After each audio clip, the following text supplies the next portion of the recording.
Terence Romeo walang alinlangan mag-go para sa SMC teams.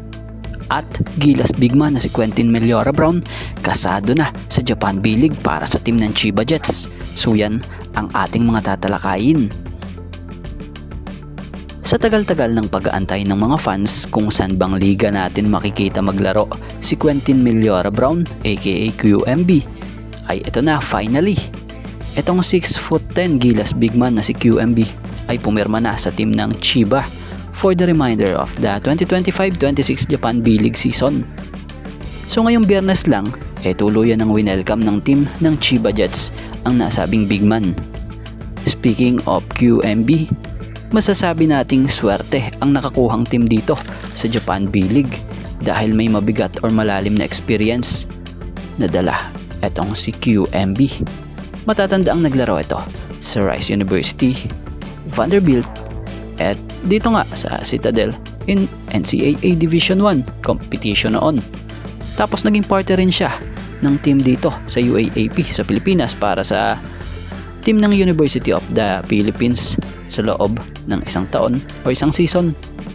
Sa season 87 ng UAAP kung saan nag-average siya ng 14.00 points per game, 9 rebounds per game, at 2.3 assists per game.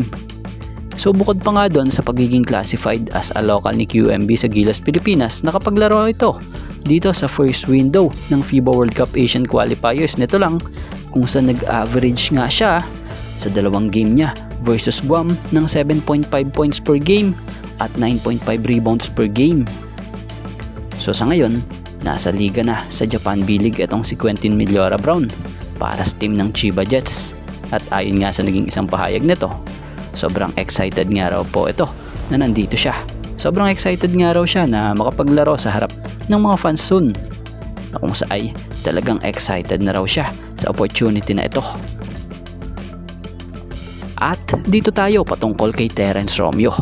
So may nabasa nga tayong article about sa nasabing manlalaro kung saan kung pag-uusapan ang nagaganap ngayong PBA Finals, para sa kanya gusto niya manalo ang SMB kasi gusto niya nga raw or gusto niya manalo ang team ni Boss RSA dahil malaki nga raw ang utam na loob niya kay Boss RSA. So matatandaan namang wala nasa part ng San Miguel Beermen itong si Terence Romeo.